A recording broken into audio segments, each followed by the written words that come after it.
blunder a knight, but no. White takes on f5 and opens up the attack on black's knight. Magnus makes a third move as he takes on d4 with the bishop. So, Robert, he's trying to keep the status quo, and I think part of the reason he's taken with the bishop is to deprive the black queen of the b6 square.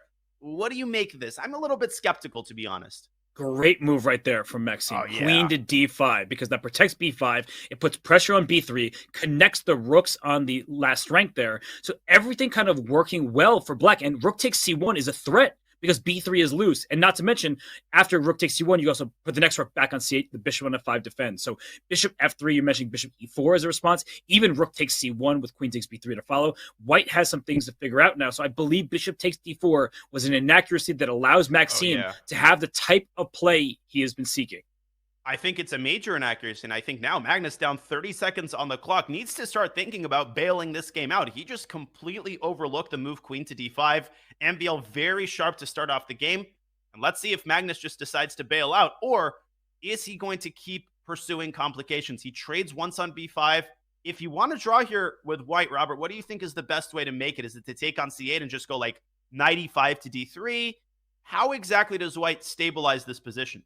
It's a really good question because the knight on e5 is actually a bit loose. Once that knight hops out from f6 into e4, the bishop on g7 hits the knight and the bishop behind it. So all of a sudden, black is the one who is unleashing the threats here. And Magnus, he drops to a minute on the clock. Maxime with about a full minute lead. And the decisions are much more difficult for Magnus all of a sudden. That's the difficulty of chess. One small inaccuracy wasn't a blunder. And now it's Maxime who has the easier position to play. It is indeed. And now his time advantage has ballooned to over a minute. Imagine what a victory in game one with the black pieces would do for his confidence. Imagine what it would do for the arc of the match, especially compared to how the Fabi match started. 30 seconds for Magnus as he finally makes a decision. He takes on c8. Will he play queen to a1? No, that drops b3. And as we predicted, he moves the knight back to d3. But knight e4, even here, Robert, needs to be seriously considered because that knight could hop into c3 and wreak havoc on the coordination of white's remaining minor pieces. Yeah, the dark squares are going to be a problem for white. So knight e4 looks like an excellent first move. I'm wondering what Maxime is thinking about, what alternatives there are. You know, knight e4 just seems like the move. I really am not considering anything else. Yeah, but emotionally, it's hard to part ways with your Grunfeld bishop. I think anytime you're giving away your fianchettoed bishop, that's a major concession. The thing is, with only two minor pieces left and only one pair of rooks, you're not really worried about king safety. Knight e4 is definitely the move. And if you're Maxime, keep your foot on the gas pedal. Don't let Magnus get away with this. And I think he just did with the slower move, rook d8.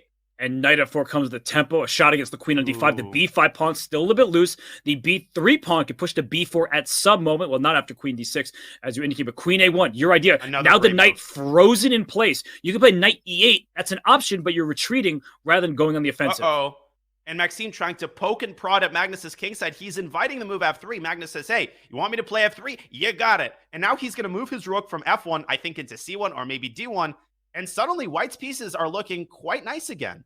They are. In fact, this bishop on c6 staring, biting on granite, as you'd like to say. The pawn on f3 is blunting its force. No e5 breaks. Finally, the bishop is traded. But now it looks like we've liquidated into a pretty solid position. But there's nobody better on the planet at winning positions just like this than Magnus Carlsen. Just buckle in and watch. Magnus down to 18 seconds. This is what might give MVL the resources he needs to draw. It should be a draw, but how many of these endgames has Magnus won just in the SCC alone? Not even talking about throughout the course of his chess career. I think he wants to play e4, Robert, to further restrict black's minor pieces. And of course, if we compare, the b5 pawn is far more accessible of a weakness than the b3 pawn. And eventually, Magnus could try to attack it with his bishop, knock the bishop off of the diagonal, but MVL says, no, I'm staying on e8. This is much worse for black. I don't care about the Eva bar. The king is sprinting to d4, maybe into c5. And what is black doing? Playing on the king side, but here comes the white king. Cleared G3. For takeoff, Air Magnus. And he restricts the knight. MVL's going to play f6, I think. You know, he goes f5, desperately trying to manufacture counterplay. But what is the counterplay? f4, you can just play g4. Kick the knight right back. King c5. No, this is winning. Oh my god. h3. It's over. How did he do that? Again.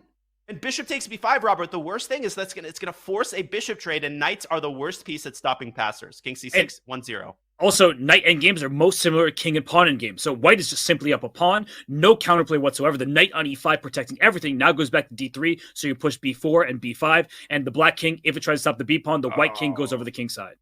Not to mention that knight e4 is an unstoppable threat. It's going to pick up a second pawn, and then the third one is going to fall. And Magnus Carlsen has done it again in game one. Oh my gosh, here we go with